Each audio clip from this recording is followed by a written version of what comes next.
Wisconsin. Right now, the partisan divide is as jagged and electrified as ever in Washington. And here in New Hampshire, we have closely watched high-profile races that will decide who holds power at the State House and potentially on Capitol Hill.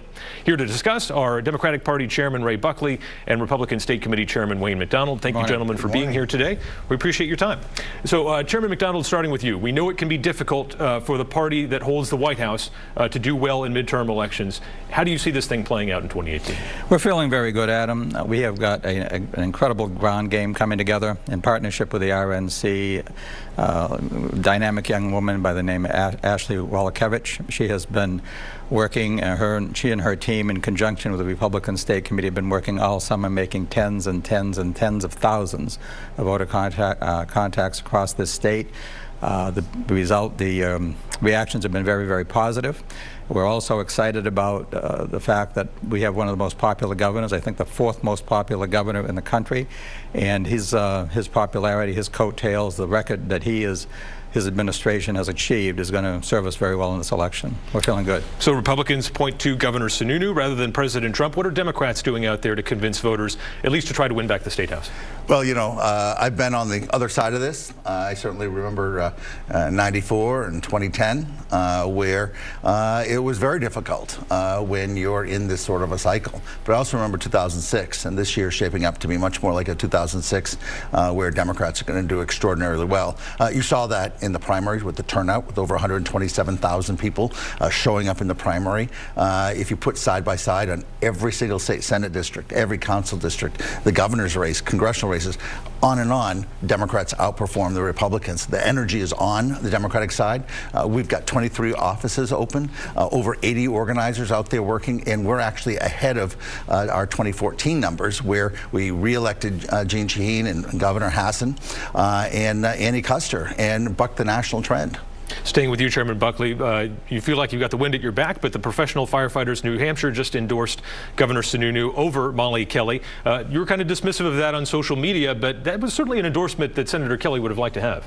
Well, I think that everyone knows that the firefighters have a long tradition of endorsing the incumbent governor of either party. And the same day, the State Employees Association, which have over 10,000 members in the state of New Hampshire, they have endorsed Molly Kelly, and I think that the race is going to be extremely close, where every vote's going to matter. But I think at the end of the day, when you look at the polling information, and there's not been a single public poll that has Chris Sununu over 50%. That's a very bad indication for an incumbent governor going into re-election. Chairman McDonald, even Governor Sununu was noting it was kind of different to see the Sununu name on that yellow and black firefighter insignia there for their endorsement. Conservatives are generally suspicious of union power. How do you convince conservatives this is a good idea, that the firefighters union is getting behind Governor Sununu? Well, the fact is that Republicans have always been, despite what you may hear, very much for the taxpayer, very much for the working man and woman. And unions represent them. A good percentage of union membership, not a majority, but a good percentage of union membership is Republican and votes Republican for that reason. The Troopers Association is also supporting the governor, and contrary to what Chairman Buckley said, they don't always go with the incumbent governor. They didn't go with Governor Benson in 2004. They went with John Lynch. So we're excited, and it shows that Governor Sununu is really reaching out and serving the entire state of New Hampshire in every segment, every aspect of the population. Chairman McDonald, your party wants to win back 2 seats in Congress. There's this interesting dynamic this year where one party holds the State House and the other party has the federal delegation.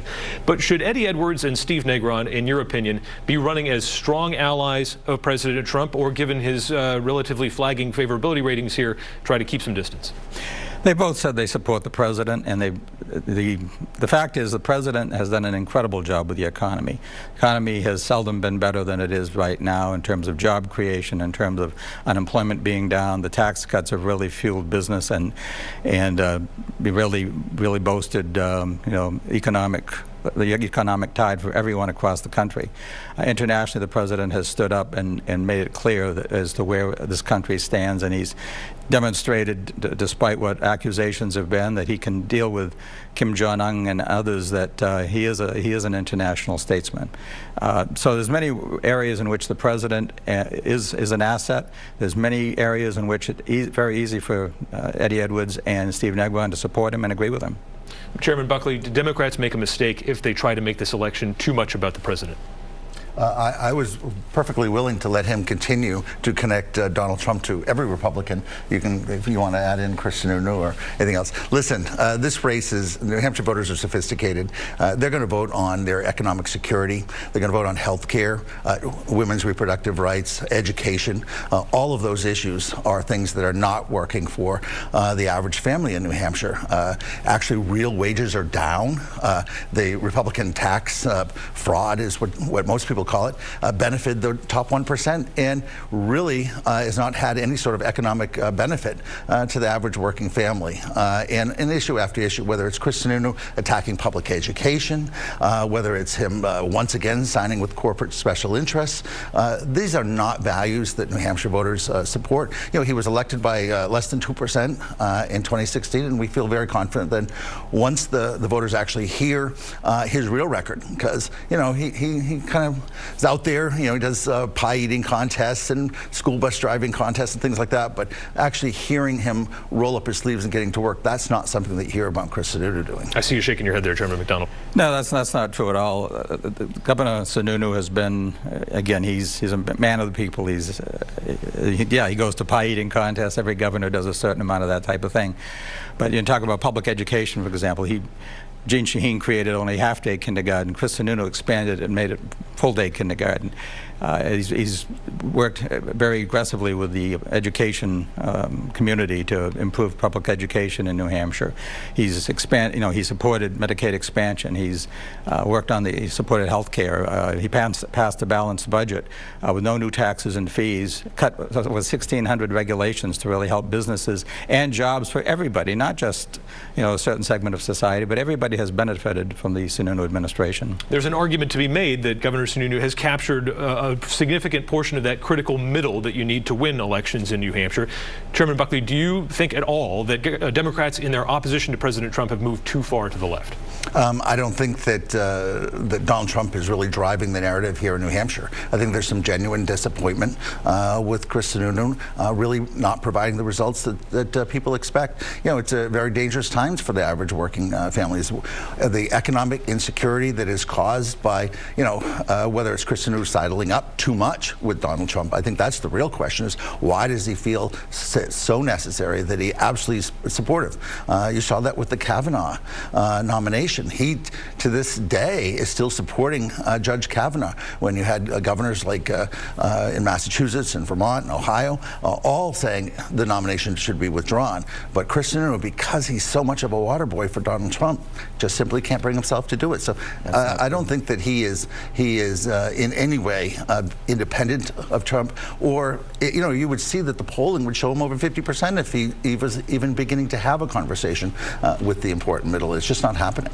Chairman McDonald. I'm not sure which polls that Chairman Buckley is referring to, but there have been poll after poll after poll by UNH and other media sources and other polling agencies that have shown most Granite Staters feel that New Hampshire is moving in the right direction and that they're happy with how things are going here. And as for Governor Sununu's relationship with President Trump, he has disagreed with the president on a number of things. He's disagreed with him on some health care issues. He's disagreed with him on immigration, for example. Chris Sununu is his own man, and he's very much willing to stand up and you know, take a contrary position when he feels it's appropriate. A couple of bigger picture questions for you here, starting with you, Chairman McDonald.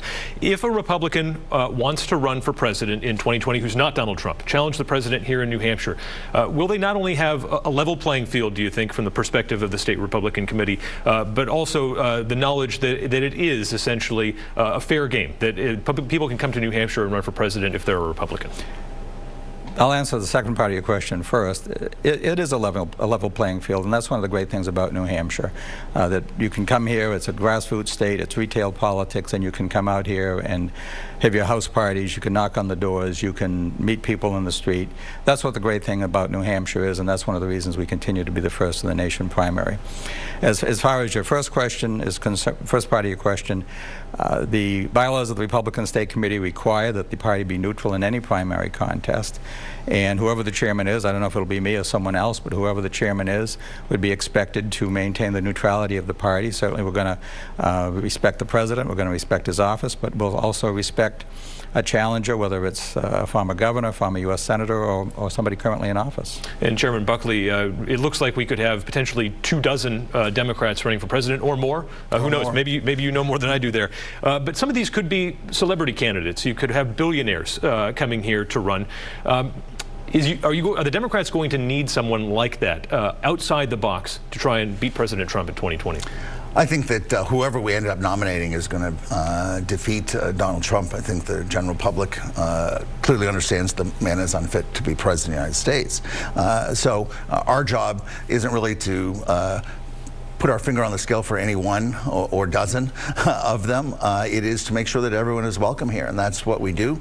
We've got 3 coming just this weekend, and we welcome everyone who is a figure that's interested, and give them the same welcome mat. And I think a lot of people are really impressed with what we provide for their first trip and the connections and relationships that we let them develop. So we're looking forward to a very robust primary, and it's going to start right after the election. And Chairman McDonald, any advice, having just gone through a 24 candidate primary, essentially, any advice for Chairman Buckley? Well, it's not easy. I mean, it's obviously always a trying to keep peace in the family type situation. The thing I've always emphasized, you know, Ray mentioned it earlier, keep the level playing field, treat everybody fairly, everybody equally, and as long as you do that, I think you'll be fine. We had a great unity breakfast recently, despite some intense primaries in the congressional races, for example.